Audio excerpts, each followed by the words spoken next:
குறிப்பாக இந்த அரங்கில் பெரும்பான்மையான மாணவர்கள் கூடியிருக்காங்க. ஆனால் எல்லாரும் ரொம்ப சோர்வாக இருக்காங்க. அதனால் வணக்கம். கொஞ்சம் அப்படியே நம்ம கிளாஸ் ரூமில் டீச்சர்ஸ் கிளாஸ் தொடர்ச்சியாக எடுத்துக்கிட்டு இருந்தால் ஒரு கட்டத்துக்கு மேலே என்ன ஆகிடும், எப்படா பிரேக் விடுவீங்க, லஞ்ச் அவர் வேறு அப்படின்னு நமக்கு தோணும். அந்த மாணவர்கள் தானே, நானும் கல்லூரியில் இருக்கும் பொழுது அப்படி தானே தோணும். அந்த மாதிரி தான் எல்லாரோட மனநிலையும் இருக்குன்றது புரியுது. ஆனால் கொஞ்ச நேரம் குறிப்பாக மாணவிகள் நிறைய பேர் இருக்கிறதுனால கல்கத்தாவில் கொல்லப்பட்ட மருத்துவ மாணவியிலிருந்து ஆரம்பிக்கணும்னு நினைக்கிறேன். நிச்சயமாக அதை பேசும் பொழுது யாருக்குமே சோர்வோ தூக்கமோ வராது. மிக கொடூரமாக அவங்க பயிற்சி மருத்துவர், முதுகலை மருத்துவ மாணவி, அவ்வளோ கொடூரமான ஒரு வன்புணர்வு. எல்லா வன்புணர்வு படுகொலைகளுமே கொடூரமானது தான். ஆனால் இதில் நீங்கள் அந்த செய்தியை படிக்கும் பொழுது தெரியும், அந்த பொண்ணோட இடுப்பு எலும்பு முழுமையாக உடையும் அளவிற்கு கழுத்து நசுக்கப்பட்டு உடம்பில் சிதைக்கப்படாத இடமே கிடையாது. பிறப்புறுப்பு முழுக்க சிதைக்கப்பட்டு மருத்துவமனையில் கொல்லப்பட்டிருக்காங்க டியூட்டியில் இருக்கும் பொழுது. அதை முதல்ல தற்கொலைன்னு சொன்ன ஒரு கூட்டம் இருக்குது வழக்கம் போல். அவர்களுடைய ஃபோட்டோக்களும் அந்த செய்திகளும் சமூக வலைதளங்களில் பரவனதுக்கப்புறம் இப்போ கூட தமிழ்நாடு முழுக்க மருத்துவர்களும் மருத்துவக் கல்லூரி மாணவர்களும் போராட்டத்தை முன்னெடுத்திருக்காங்க. அது மிகப்பெரிய வருத்தமான செய்தி. மாணவர்களான நம்ம அந்த போராட்டத்தை இன்னும் வீரியமாக எடுத்திருக்க வேண்டும்.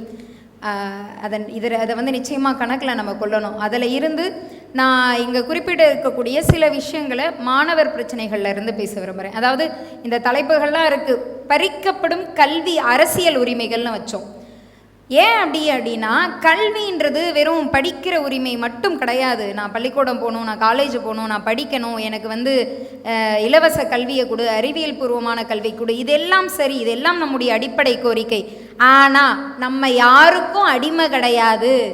நீங்கள் ஒரு தப்பு பண்ணும் பொழுது நீங்கள் ஆசிரியரோ நிர்வாகமோ டீனோ ஹெச்ஓடியோ யாராக இருந்தாலும் உங்களை திருப்பி கேள்வி கேட்கக்கூடிய, என்னுடைய உரிமைகளை பறிக்கப்படும் பொழுது அது என் உரிமைன்னு கேட்கக்கூடிய இடத்துல இன்று மாணவர்கள் இருக்கிறோமா அப்படின்னு கேட்டால் கிடையாது. குறிப்பாக சட்டக்கல்லூரி மாணவர்களை தான் மிகப்பெரிய அளவில் போராட்டங்கள்லாம் சட்டக்கல்லூரி மாணவர்கள் தான் முதலில் எடுப்பார்கள் அப்படிங்கிறது தான் வரலாறாக இருந்தது, இருக்கும். ஆனால் இன்றைக்கி என்னவா இருக்குது அப்படின்னா, சட்டக்கல்லூரியில் துண்டறிக்கை கொடுத்ததற்காக பொதுநல மாணவர் எழுச்சி இயக்கத்தை சார்ந்த பெர்ஷிலா தேவிங்கிற மாணவர் இடைநீக்கம் செய்யப்படுறார்.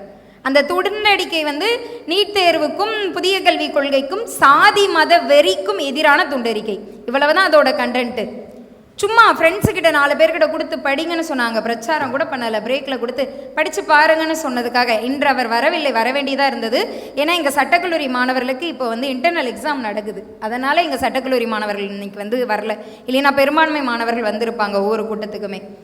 அப்போது அதை எதிர்த்து நாங்கள் சண்டை போடும் பொழுது அவங்க அப்பட்டமாக கார்னர் பண்ணுறாங்க. என்ன சொல்கிறாங்க, நீ அப்பாலஜி பண்ணி மன்னிப்பு கடிதம் கொடுத்து நான் சொல்கிறதெல்லாம் கேட்டுட்ட அப்படின்னா உனக்கு இன்டர்னல் மார்க் போடுறேன், அட்டண்டன்ஸ் போடுறேன், உனக்கு நான் ஃபீஸ் கட்டுறேன், ஸ்காலர்ஷிப் வாங்கி கொடுக்குறேன், இல்லையா உன்னை ட்ரான்ஸ்ஃபர் பண்ணுவேன், எங்கே தண்ணி இல்லாத காட்டுக்கு மாற்றிடுவேன்ற மாதிரி ராமநாதபுரம் திருநெல்வேலி அப்படி மாற்றி விட்டுருவேன். இது யார் பேசுகிறாங்க? சட்டக்கல்லூரி முதல்வர் பிரின்சிபல் கயல்வெளி அவர்கள், எங்கள் முதல்வர் தான் பேசுகிறாங்க வெளிப்படையாக.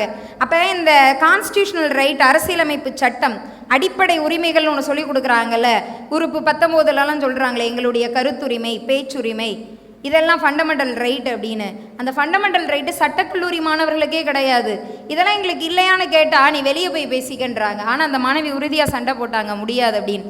இன்னொரு பக்கம் பார்த்தீங்கன்னா சட்ட பல்கலைக்கழகம் தரமணியில் இப்போ தொடர்ச்சியாக ஒரு வாரம் போராட்டம் நடந்தது, பார்த்துருந்தீங்கன்னா தெரியும், உள்ளிருப்பு போராட்டம்.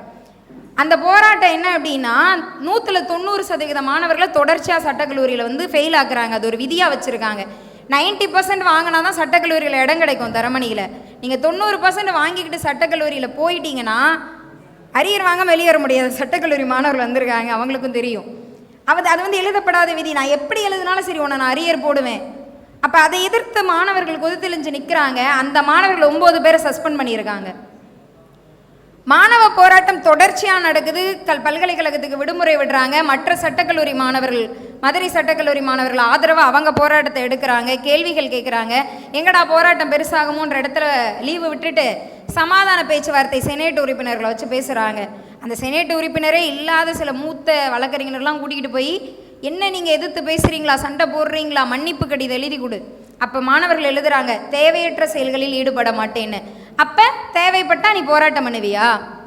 சரி, அனுமதியின்றி அல்லது முன்னறிவிப்பின்றி நான் போராட்டம் பண்ண மாட்டேன்னு எழுதி தராங்க. அப்போ நீ முன்னறிவிப்பு வச்சுட்டு போராட்டம் பண்ணுவியா? ஆர்டிகல் 19 சொல்லிக் கொடுக்குற சட்டக்கல்வியுடைய லட்சணமே இதுதான். ஆர்டிகல் 19 என்ன? போராடுறதுக்கான உரிமை. என்னுடைய அடிப்படை உரிமைகள் பறிக்கப்படும் பொழுது கேள்வி கேட்பதும் போராடுவதும் என்னுடைய உரிமை. இங்கே இருக்கிற எல்லா ஆசிரியர்களுக்கும் தெரியும், பேராசிரியர்களுக்கும் தெரியும், கல்லூரி வளாகத்திற்குள் ஒரு போராட்டம் பிரச்சனைனா அது நிர்வாகத்துக்கும் மாணவர்களுக்குமானது. ஆனால் இப்போ காவல்துறை இல்லாத கல்லூரி எது? காவல்துறை கல்லூரிக்குள்ளே வரக்கூடாது. ஆனால் இப்போ எல்லா மாணவர்களையும் போலீஸை வச்சு டீல் பண்ணுறாங்க. சட்டக்கல்லூரியில் 100கணக்கான காவல்துறை நிற்குது. நான் அந்த பெர்ஷிலாதேவி மாணவிக்காக போய் நிற்கிறேன், காவல்துறை 3 ஜீப்பில் வராங்க. நீங்கள் படித்து முடிச்சுட்டுன்னா நான் சர்டிஃபிகேட்ஸே வாங்கலை, நான் என்ன டிகிரி கம்ப்ளீட் பண்ணிட்டேன், நீங்கள் எங்கள் காலேஜே சொல்ல முடியாது, டிகிரி சர்டிஃபிகேட் இன்னும் கொடுக்கல, நீங்கள் எப்படி உள்ளே வருவீங்கன்னா ரெஸ்ட் ரூம் வாசல் என்னன்னு போலீஸ் என்னை கூப்பிட்டுருக்கார்.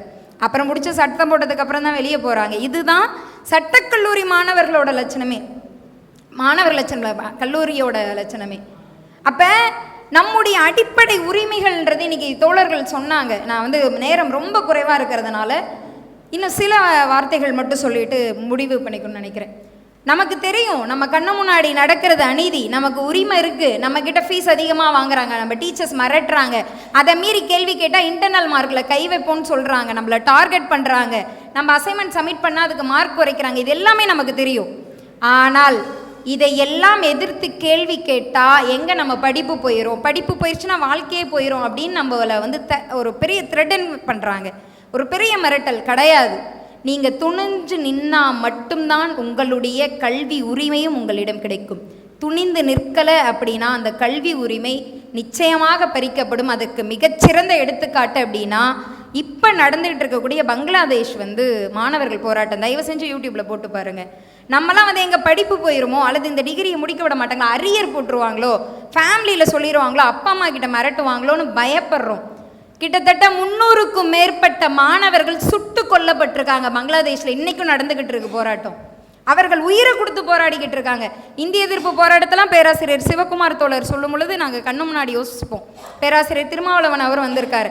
இந்திய எதிர்ப்பு போராட்டம் தமிழகத்தின் வரலாற்றின் மிகச்சிறந்த மாணவர் போராட்டம். திமுகவை அரியணையில் ஆட்சியில் ஏற்றிய போராட்டம். இன்னைக்கு திமுக அரசு எப்படி ஒடுக்குதுன்றதுக்கு நம்ம எல்லாரும் சாட்சி. நான் சொல்லக்கூடியது எல்லாமே திமுக அரசுக்கு கீழே வர மாநில பல்கலைக்கழகங்களும் மாநில கல்லூரிகளோட நிலைமை தான்.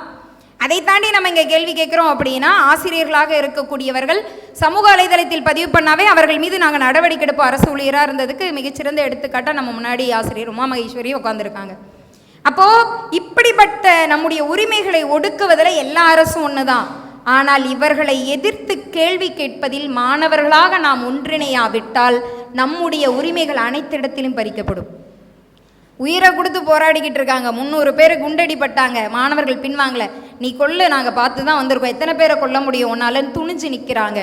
அவர்களிடமிருந்து நாம் கற்க வேண்டும். இன்னொன்று சொல்கிறேன், தெளிவாக தெரிஞ்சுக்கோங்க. வழக்கறிஞர்களோ மற்ற கல்லூரி மாணவர்களோ தயவு செய்து உங்களுக்கு முன்னாடி இருந்த தோழர்களோட வரலாறுகளை கேளுங்க. இன்னைக்கு பல்வேறு தோழர்களை சொல்லுவோம், வழக்கறிஞர்களை போய் கேட்போம். சிறைக்கு போயிட்டு வந்தவங்க, பல வழக்குகளை வாங்கினவங்க தான் இன்றைக்கி மூத்த வழக்கறிஞர்கள். சும்மா எஃப்ஐஆர் போட்டுருவாங்க, உங்கள் படிப்பு போயிருன்றதெல்லாம் பூச்சாண்டி. அந்த பூச்சாண்டியெல்லாம் தூக்கி ஓரமாக போடுங்க. அதே மாதிரி மற்ற கல்லூரி மாணவர்களுக்கு அதுதான், அரசு பணியில் இருக்கிறவர்களுக்கும் அதுதான். எங்கள் ஆசிரியர்களுக்கு முதல்ல சொல்லிக்கணும், பயந்து நடுங்கிறத தூக்கி எரிஞ்சுட்டு எங்கள் கூட நில்லுங்கன்னு எங்கள் ஆசிரியர்களுக்கும் சேர்த்து சொல்லணும். ஏன்னா எங்கள் டீச்சர் தனியாக கூப்பிட்டு பேசுகிறாங்க, நாங்களாம் கவர்மெண்ட் சர்வெண்ட்டுமா, நீங்கள் பேசுகிறது நியாயம்னு தெரியுது, ஆனால் வேலை போயிருமே. எத்தனை நாளைக்கு? புதிய கல்விக் கொள்கை இங்கே நடைமுறைப்படுத்தப்பட்டுக்கிட்டு இருக்கு, முழுமையாக அவங்க எல்லாரோட வேலையும் போகும். அப்போது இங்கே திமுக அரசோ அதிமுக அரசோ யாராக இருந்தாலும் இங்கே ஒன்றிய அரசிற்கான எல்லா செயல்திட்டத்தையும் பண்ணிக்கிட்டு தான் இருக்காங்க. புதிய கல்விக் கொள்கையும் இங்கே நடைமுறைப்படுத்தப்பட்டுக்கிட்டு இருக்கு. நீட் தேர்வோ புதிய கல்விக் கொள்கையோ பறிக்கப்படும் நம்முடைய அனைத்து அரசியல் உரிமைகளோ இவைகளுக்கெல்லாம் எதிர்த்து நிற்பதற்கு ஒரே ஒரு தீர்வாக நம் முன்னாடி இருப்பது சமரசமற்ற போராட்டங்கள்.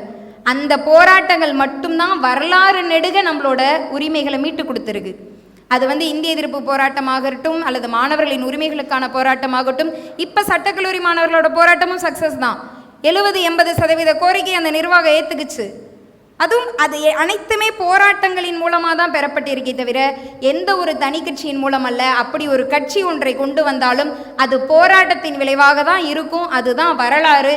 இதை நாம் மறந்துவிடக்கூடாது. மிக முக்கியமாக எங்கள் மாநில பட்டியலில் கல்வி வந்தால் இங்கே அனைத்து மாறும் அப்படின்னு சொல்கிறேன்னா, மாநில பட்டியலில் வந்தால் மாநில அரசுக்கு எதிராக நம்ம போராட முடியும். அது கொஞ்சம் கம்பேரிட்டிவாக ஈஸியாக இருக்கும் ஒன்றிய அரசுக்கு எதிராக ஒன்றிணைறதை விட. அவ்வளவுதான். 1976 மாநில பட்டியலில் இருந்த கல்வியை பொதுப்பட்டியலுக்கு கொண்டு வந்து ஒன்றிய அரசு கையில் ஒட்டுமொத்த அதிகாரத்தை குவிச்சது காங்கிரஸ் தான். இதுதான் வரலாறு. இன்னைக்கு காங்கிரஸ் என்ன வேணால் பேசலாம். அதே மாதிரி தான் திமுக அரசு என்ன பண்ணிக்கிட்டு இருக்குன்னு பார்த்துக்கிட்டு இருக்கோம். இன்னைக்கு ஆசிரியர்களோ அரசு ஊழியர்களோ எதிர்த்து திமுக அரசு விமர்சிச்சா கூட உடனடியாக அந்த ஆசிரியர்கள் மீது நடவடிக்கை எடுக்கப்படும். மாணவர்கள் கேள்வி கேட்குற ஏபிவிபியை நீ உள்ள விடுற ஆர்எஸ்எஸோட மாணவர் அமைப்பு, அம்பேத்கர் சட்ட பல்கலைக்கழகத்தில் உள்ள விடுற மாணவர்கள் எதிர்த்து போராடுறாங்க, அடித்து வரட்டுறாங்க. ஏபிவிபி மாணவர்கள் கிடையாது, ஏபிவிபி குண்டர்கள், அவர்கள் மாணவர்களே இல்லை, வெளியாட்கள். அவங்கள பாதுகாத்து போலீஸ் ஜீப்பில் அழகாக வெளியே அனுப்பி வைக்கிறாரு அந்த விசி ஆர்எஸ்எஸ் சார்ந்தவர். சரிங்களா? அந்த அத்துமீறி உள்ள நினைஞ்சவங்க மேலே நீ நடவடிக்கை எடுத்து தான் ஆகணும்னு மாணவர்கள், சட்டக்கல்லூரி மாணவர்கள் நிற்கிறாங்க. நிச்சயமாக காவல்துறை நடவடிக்கை எடுக்குன்னு போனாங்க. ஆனால் அவர்கள் மேலே நடவடிக்கை எடுக்கல. நடவடிக்கை யார் மீது எடுக்கப்பட்டது? அந்த ஆர்எஸ்எஸ் கும்பலை சார்ந்த ஏபிவிபியை விரட்டி அடித்த மாணவர்கள் தான் இன்னைக்கு சஸ்பெண்ட் பண்ணப்பட்டிருக்காங்க. அரசு அம்பேத்கர் சட்ட பல்கலைக்கழக மாணவர்களோட நிலைமை இதுதான். சட்டத்துறை அமைச்சர் ரகுபதி தான் நேரடியாக அதற்கெல்லாம் பொறுப்பு. ரகுபதி அவர்கள் திராவிட அரசின் சமூக நீதி அரசின் அமைச்சர் தான். என்ன நடக்குதுங்க? இதுதான் யதார்த்தம். வரலாறு முழுக்க எந்த அரசு ஆட்சி ஆண்டாலும் இதுதான் யதார்த்தம். நம்மிடம் இருக்கும் ஒரே ஆயுதம் நம்முடைய போராட்டம் தான். அந்த போராட்ட களங்களில் மாணவர்களாக, மாணவ கூட்டமைப்புகளாக நம்மிடையே இருக்கும் முரண்களை களைந்து ஒன்றிணைவோம். நம்முடைய உரிமைகளை மீட்டெடுப்போம். நன்றி.